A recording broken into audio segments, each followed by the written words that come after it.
what spiritual care looks like. So, wow, I have to transition. I was looking at this other talk for tomorrow. So I'm going to talk about Mr. Keith. Mr. Keith, so this was my third year at Loma Linda in medical school. And we'd have to take a rotation at the Veterans Hospital. Remember that? And yeah, and so this is where you learn in the Veterans Hospital, you learn the evils of alcohol because you got whole wards of people that have liver disease and smoking. You got whole wards of guys that have cancer or just terrible diseases of the lungs. And Mr. Keith was one of those guys. And I first met Mr. Keith in the ICU on rounds, first day, and going through, and this is Mr. Keith, and Dr. Shadle, you're going to be assigned to Mr. Keith. And he just sat there. He was an older gentleman. He was in his 90s. And so later that day, that evening, I was told that Mr. Keith, we needed to get labs on him because they needed to have the labs by rounds at 7 a.m. So I don't even know where the lab is. I don't know anything. And I've never drawn blood. Nobody had taught us at that point. You learn by, you see one, do one, and teach one. That's the mantra in medical school. And so I will learn how to draw blood from Mr. Keith. And I go there, and it's about 11 or 12 at night. And he's just laying there like he's sleeping. And I kind of, Mr. Keith, I need to draw your blood. He never makes a reaction. He doesn't open his eyes, doesn't do anything.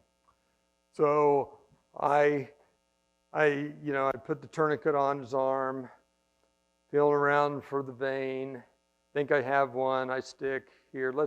I'll make this story a little shorter. It was agonizingly long that night. I never got his blood. I probably stuck him 20 times.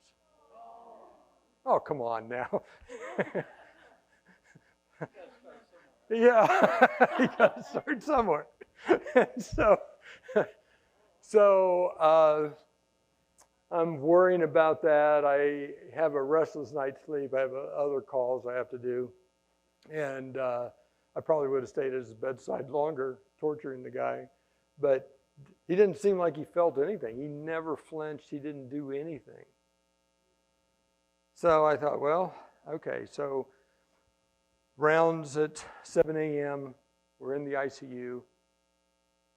Get to Mr. Keith's bed. And they want to know what the labs are. I said, well, I couldn't get his labs. And so he tells the resident, well, you need to get the labs as soon as we're done here. And Mr. Keith sits up in bed and says, don't let him do it. Like, well, thanks a lot, jeepers. How could that happen? I mean, the guy was like he wasn't even awake that whole time. So I don't know what happened. I was totally shocked, but it taught me something. It taught me that Mr. Keith is a person, even though he kind of felt like a cadaver that I had in first year of medical school, I had Mr. Keith, and he got out of the ICU, and I got to know Mr. Keith. We became friends. He was in World War I. He was in the cavalry. He was a corporal in the cavalry, and he saw horrific things. World War I was a really, really awful war. Nerve gases and all that. And so that taught me early on that my patients were people. And, I'm a pretty driven person, and so I can lose sight of that kind of thing. I just want to be a doctor. I want to learn how to do these things and be the best I can be. And yet, you're dealing with people. So what is spiritual care? And I start with that story because I think that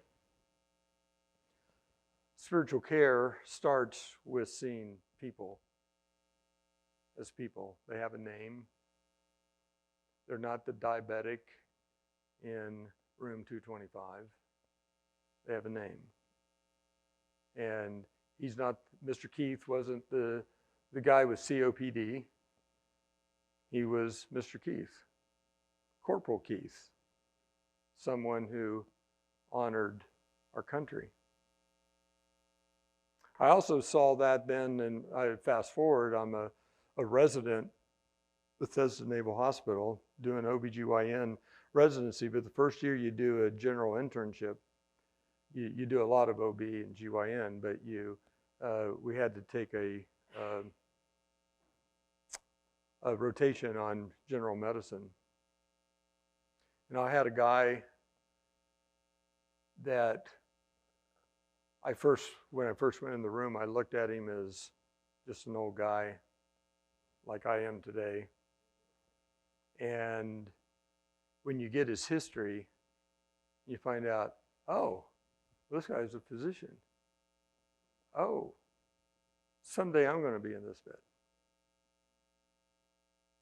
And that really brings it home on what we need to be doing. And so spiritual care, I would say, as we've already talked about, that we are all spiritual beings.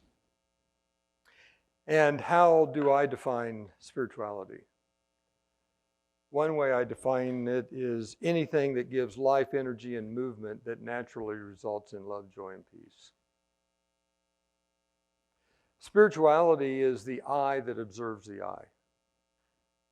We have this unique ability to observe ourselves,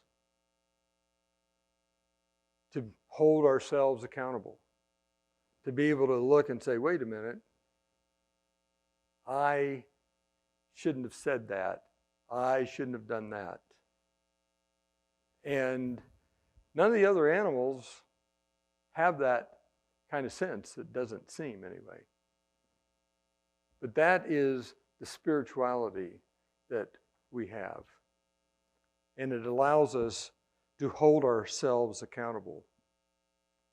It allows us to know right versus wrong, good versus unacceptable, spiritual versus physical. So from the creation story, we know that life exists only due to God's breath within us. We've already talked about that. And perhaps this is why, and I think Dr. Binus touched on this is why Eastern religions focus on breath. I mean, breath is really important. And taking time to deep breathe can really reset us.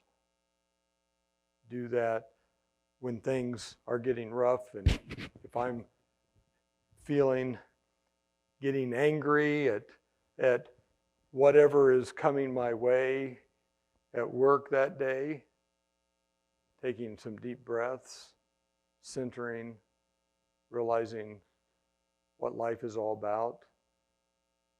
The spiritual side of life is really helpful. So let's think about what spiritual care is. And as we've already talked about, we go to Galatians 5:22-23 to look at what Paul describes as the fruit of the Spirit, visible, tangible. They have nutritional value in our lives. The Holy Spirit produces this kind of fruit in our lives: love, joy, peace, kindness, goodness, faithfulness, gentleness, and self-control. There's no law against these things. So that's why I think Advent Health has focused on the first three, love, joy, and peace, to form the foundation of what spiritual care is. And this is for anybody that presents in our clinics or our hospitals with physical problems, with diseases. But if we only treat the disease, we miss the person.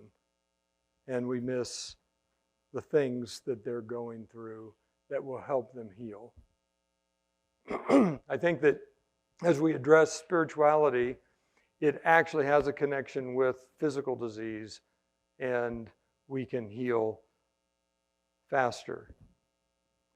And with every fruit of the Spirit, there is a dark side. We know that. Love, the dark side would be hate, apathy, maybe misery. So if we don't have the love, we may have the dark side. The joy, the dark side is unhappiness, discouragement, depression, peace, disharmony, distress, frustration. So we're in a spiritual battle, and we're all in that spiritual battle every day. Romans 7:15, I don't really understand myself for what I want to do, what is right, but I don't do it. Instead, I do what I hate. And we've all experienced that. At least I assume we all have, because I certainly do every day. That spiritual battle inherent to the human condition, understanding this is what spiritual care is all about. Understanding that, every patient that comes in suffers from the human condition, which means we all suffer from what Paul describes. I don't understand myself. I want to do this, and I don't do it. How many times do I do that? The habits that I've learned, and I try to unlearn them.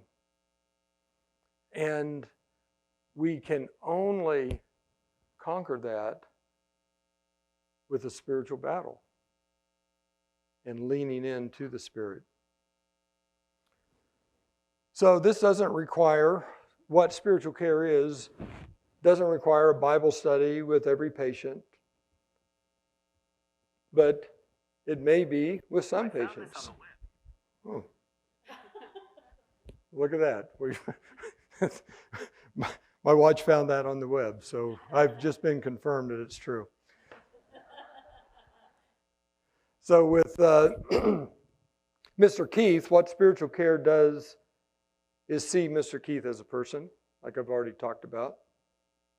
Spiritual care recognizes that we're not, which I've already talked about as well, but we're not defined by a diagnosis. I'm more than a blood test. Each patient is a child of God, a person with breath, with the Spirit to be seen in this light. It's not the diabetic, it's a person. It's not the person with MS, it's Cynthia. It's personal.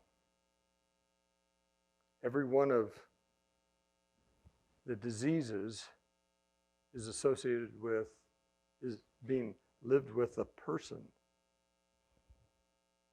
And so, a man who appears to be in perfect health, I've used this example a lot. There's a couple things I'd say here. So a guy who looks in perfect health, you get his blood test, his cholesterol is great, everything looks good with the guy. He's got a perfect physique. He exercises. He can do a triple flip off the high dive, land it perfectly in the pool. He could do an Ironman triathlon without any problems.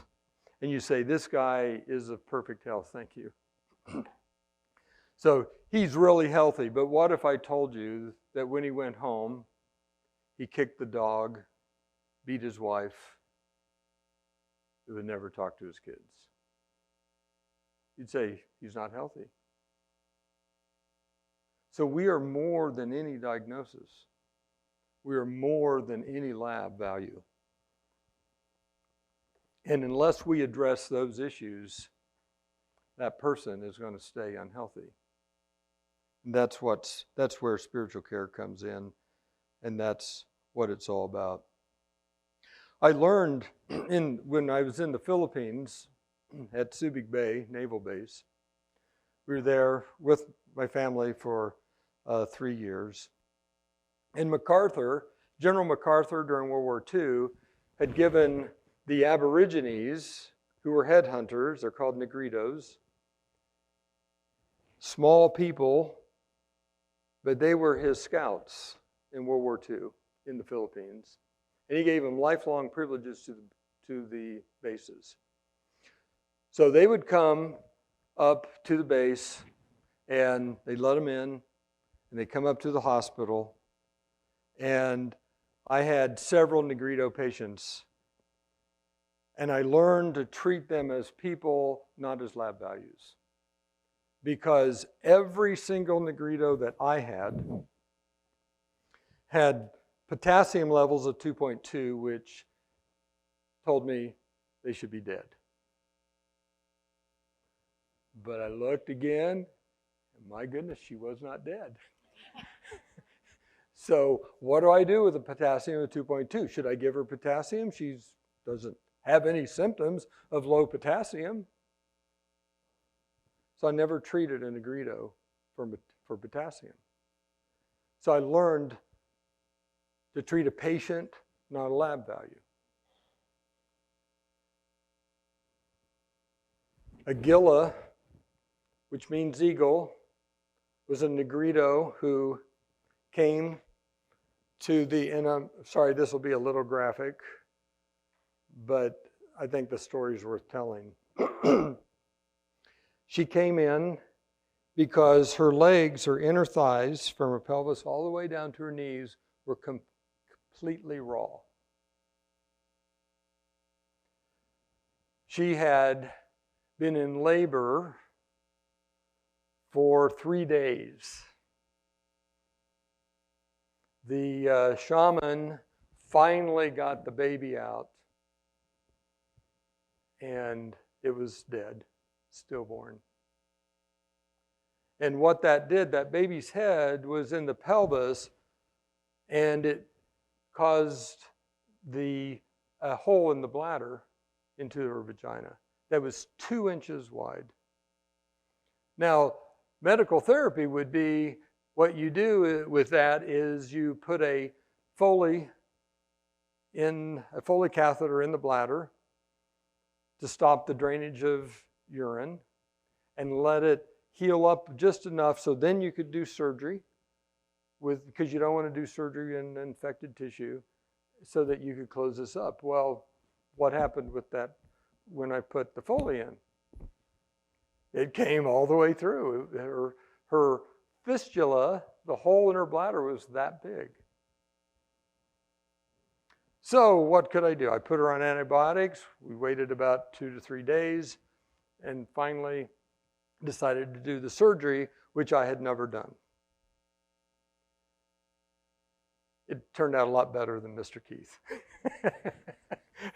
So it's not that I'd never done a fistula repair, but the fistula repairs we get in the States were, about this big, and hers was about this big.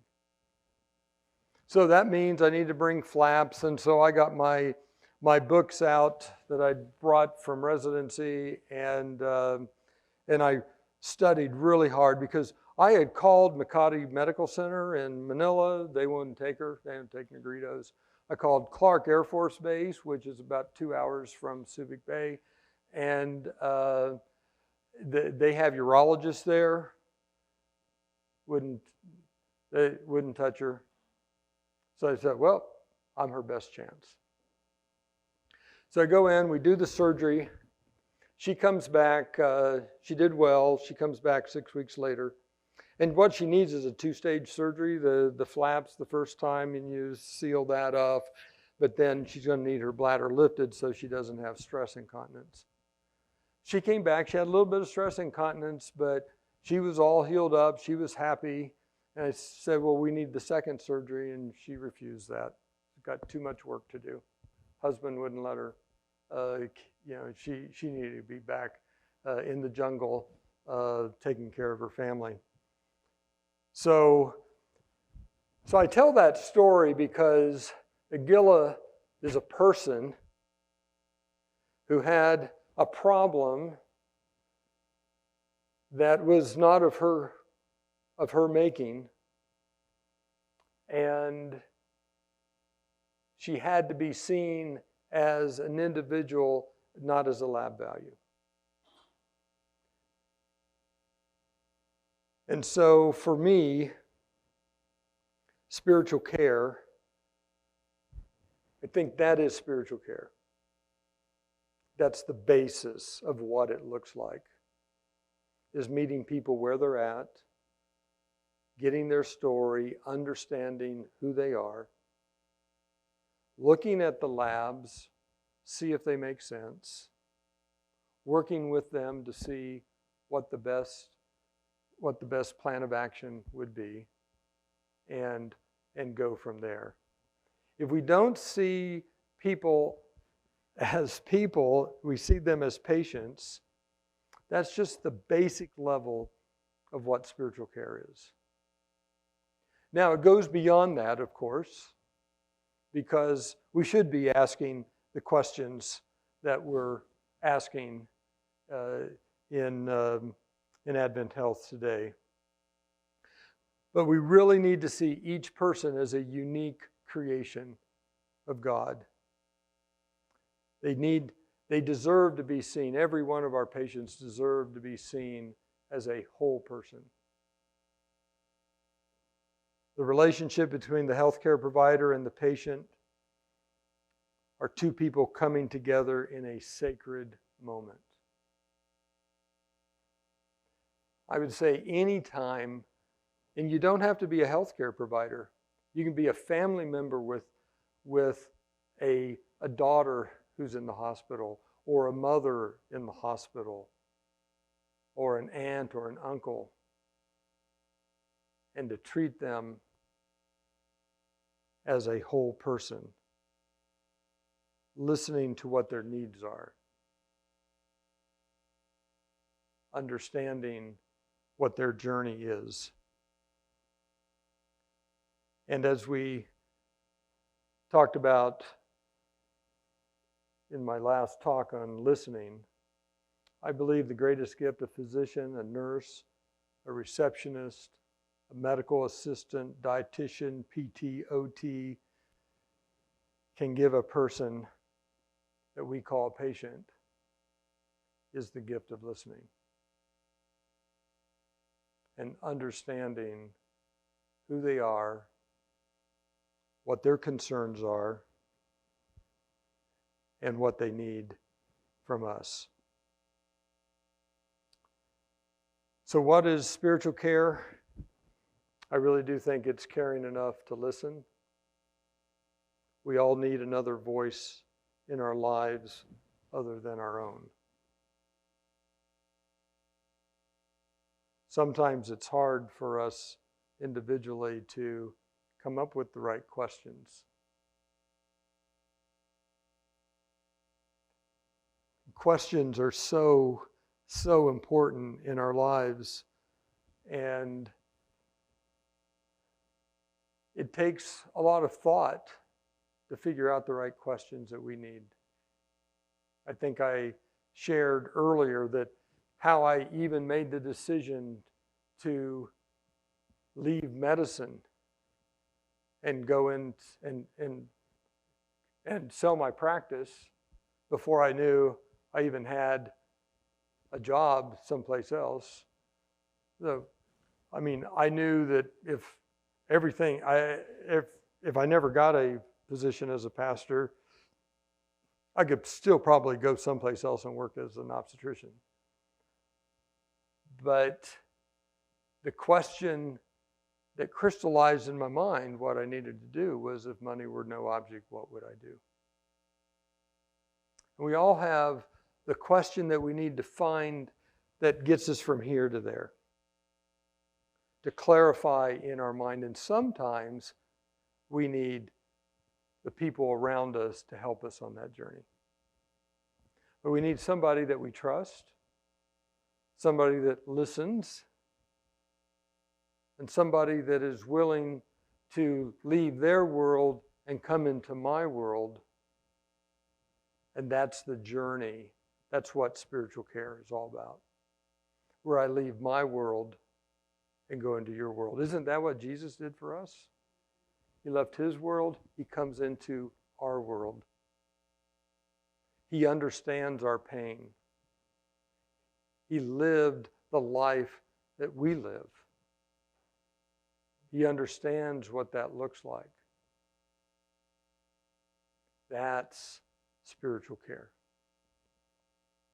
That's the basics of being human, interacting with each other. If I'm going to help you, I need to leave my junk here and come and listen to you. It's a privilege if you allow me into your world. And then I may, or I may not, have a question that would resonate with you to help you find the way. When my daughter, Sally, was going through some really tough times, she had a hard time figuring out how to not be attracted to unsafe men. And the last person that she had dated was the most dangerous.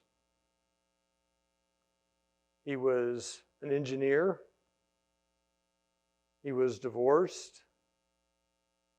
And she was enamored with him. And she somehow still had a lot of respect for her dad.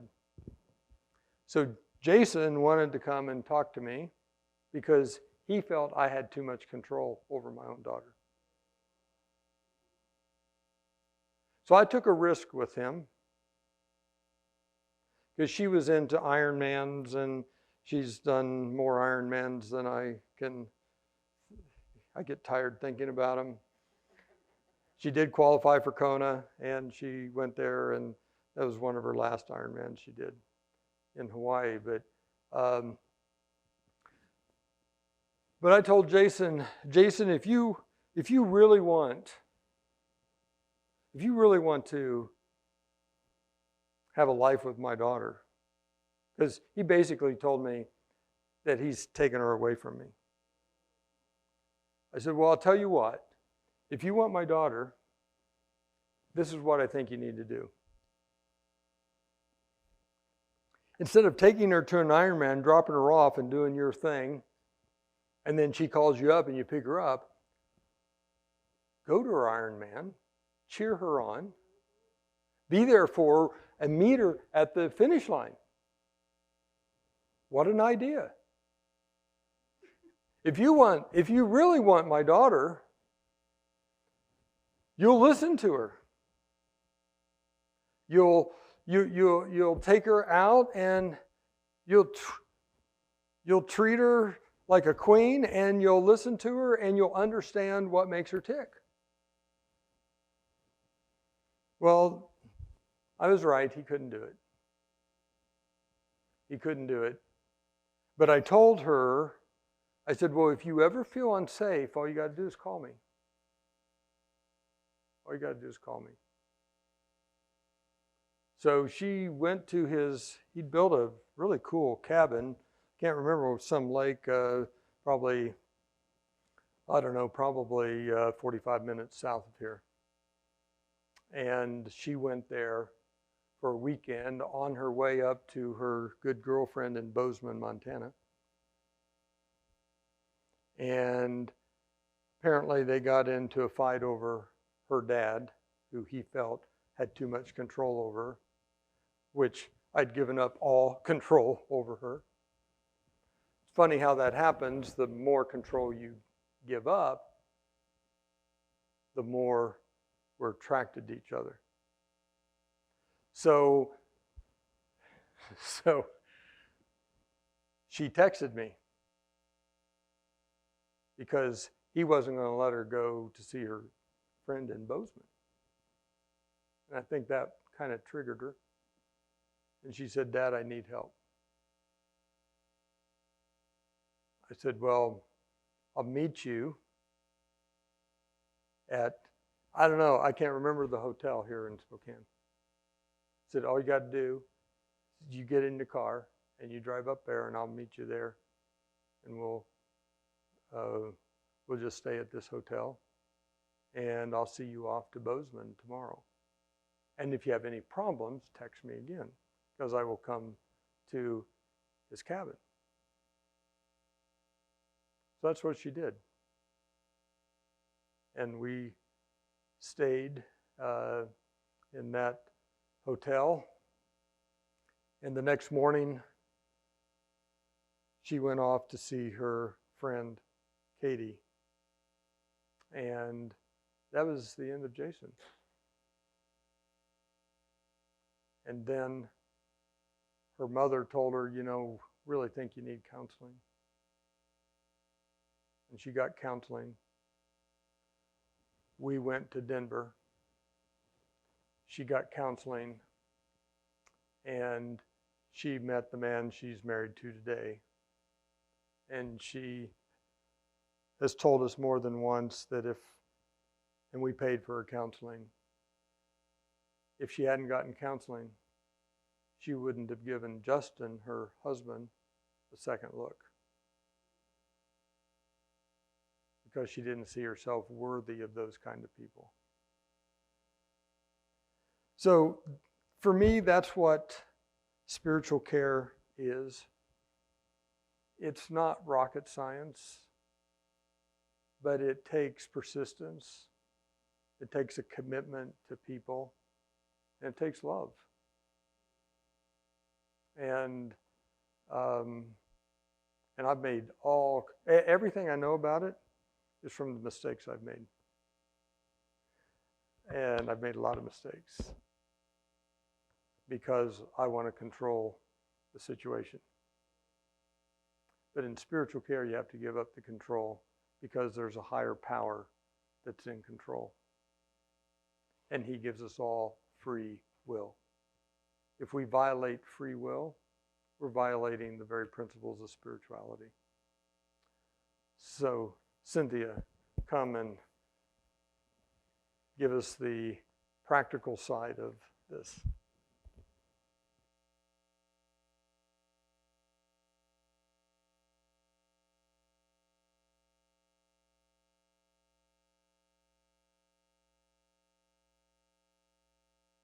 To say, right? Like, done.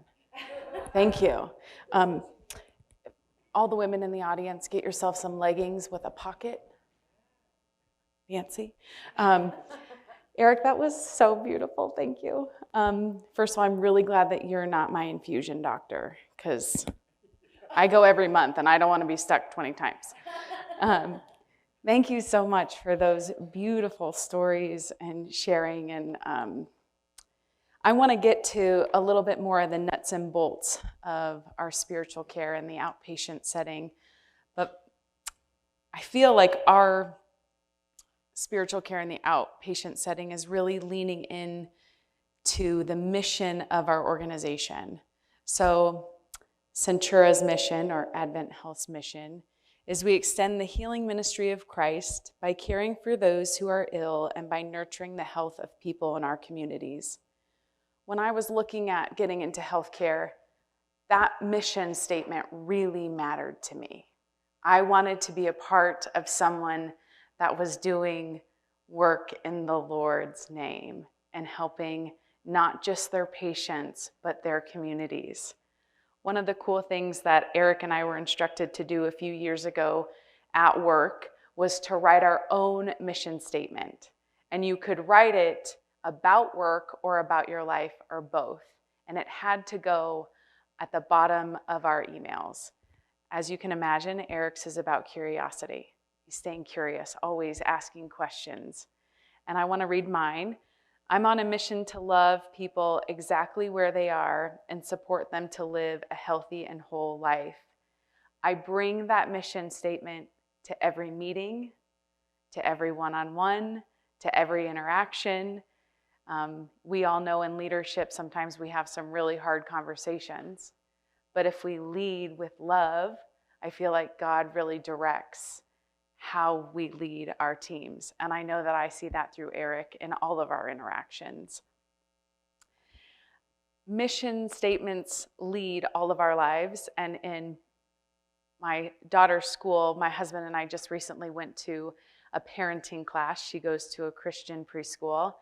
And they talked about family mission statements and writing your own mission statements with your children to define your family. And I thought, that's so beautiful. And this woman showed us different words that each kid had put together, and that was their mission statement as a family. So I think that's beautiful, and I encourage all of you, what is your mission at work and in your personal life and in your families? Do your children know what you stand for? So like I said, we're extending the healing ministry of Christ, and that is what clinical mission integration does. For years, hospitals have had pastors and chaplains catering to their staff and their patients. That is not a new concept. Clinical mission integration is an extension of that branch. Statistics show, and Eric said this yesterday, 95% of our patients are seen in our clinics.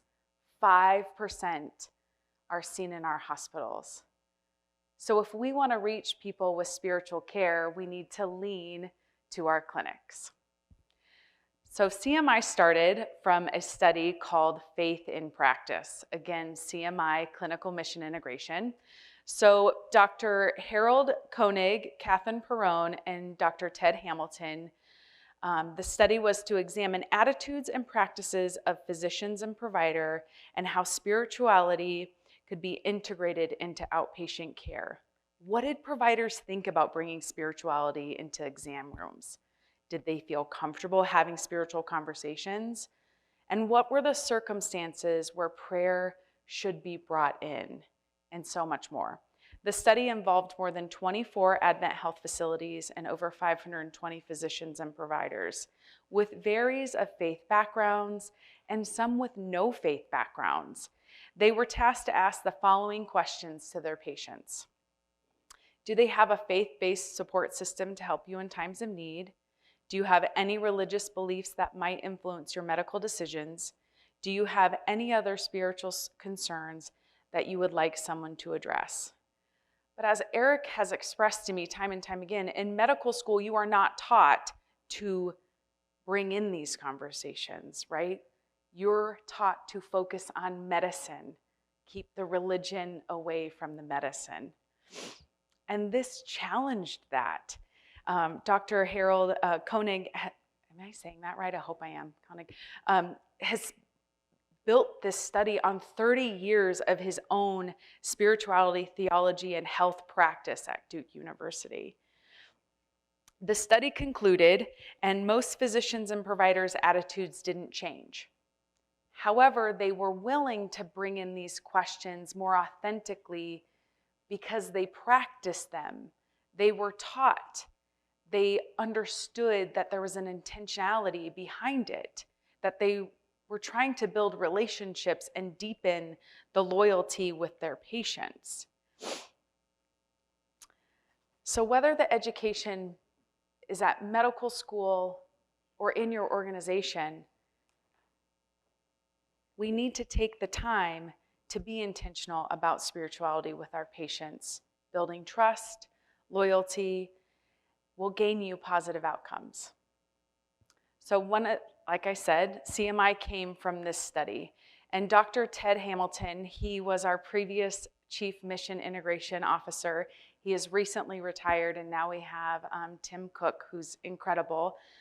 But Dr. Ted Hamilton at this time said, and I quote, "The overarching goal of this initiative is to ensure that every one of our more than 20,000 outpatient interactions per day is a spiritual encounter, and that each of these patients receive whole person care, mind, body, and spirit, regardless of where they come into relationship with our system.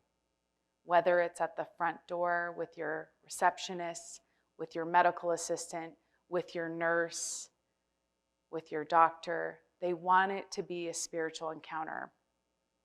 And CMI was born of this practice. So CMI really focuses on providing that spiritual care to the team that's providing the care, right? So we're living the mission of saying spiritual care matters because I'm doing it first to the people that are giving the care to the patients. And that's what my team does. So the roles and responsibilities of my team. So we need to nurture our communities. That's why we're doing what we're doing. We're putting our money where our mouth is. Is that the correct saying? You know, we're actually showing, like, we are telling our patients whole person care matters, mind, body, spirit, but I'm living it because I'm treating all of my team's spirit. And our team, we are in 110 different clinics. Each day looks a little bit differently. They round every other week at each clinic. So each hospital has surrounding clinics. So they go in to anywhere from 2 in a day to 10 in a day, given the location, and they just round there. They take the time, they make themselves available to the staff. Every day looks very different. Every interaction looks very different. Every relationship is. They listen to them. They offer encouragement. They pray together or with. They offer them mental health services if they're really struggling. Maybe there's some food insecurity going on and they need support in that way, or financial assistance, or HR. Maybe there's some things in the clinic that HR really needs to know. So again, every conversation looks different. I really believe in this program. I remember when I got this director role, I was so excited and eager. As I told you before, I stalked Eric for a very long time to work with him. And finally, he allowed me to have this job. And I was like, yes, we're going to get in all the clinics and we're going to have more meaningful conversations. And Eric asked me to slow down. And he reminded me that relationships take time, that we wanted our staff and our physicians to trust us and be vulnerable with us, and that one meaningful conversation was so much more important than 1,000. So I appreciated him reeling me in, you know.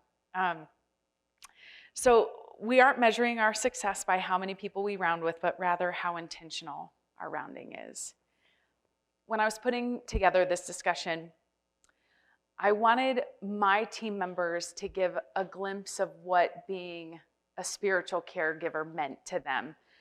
And so I want to read their words to you on what this has meant to them. One of my specialists says, "For me, being a CMI specialist is about the sacred opportunity to care for healthcare staff as whole person, to support their emotional, spiritual, and overall being so that they feel valued beyond just their work performance. It's a privilege to hold someone's story, to offer prayer, or to simply be present with people as they navigate life's challenges. Our role as CMI specialists does not bolster our really does bolster our organization's mission of whole person care. Our caregivers need to experience that care as much as our patients, and that's the heart of our work." My next one is from my newest CMI specialist, and she is just such a gift. "Being a CMI specialist is being the person who have been commissioned to be by our Heavenly Father. In John 14:12, Jesus says, 'Truly, truly, I say to you, whoever believes in me will also do the works that I do, and greater works than these will he do because I am going to the Father.' The scripture doesn't mean I'll be greater or do greater things than Jesus did. It means I have the capability and I believe the responsibility to show the love that Jesus showed when he was on earth. As a CMI specialist, I'm happy to have the responsibility of showing the love of God and letting our associates and providers know they matter, they have value, and they are loved. I also believe being a CMI specialist allows me to fulfill what Paul instructed the believers in Thessalonica to do. Therefore, encourage one another and build each other up. Thessalonians 5:11. Everyone in healthcare field is giving. Every position, whether directly or indirectly, is related to taking care of someone else, our patients. Giving of oneself many times can be draining and lead to discouragement. At the end of some days, our associates and providers can feel empty as they didn't help as much as they wanted to. I get to go in with a smile, a warm heart, words of encouragement, a prayer, or bring laughter in people and build people back up. Being a CMI specialist is being the best person I can be for others and for God.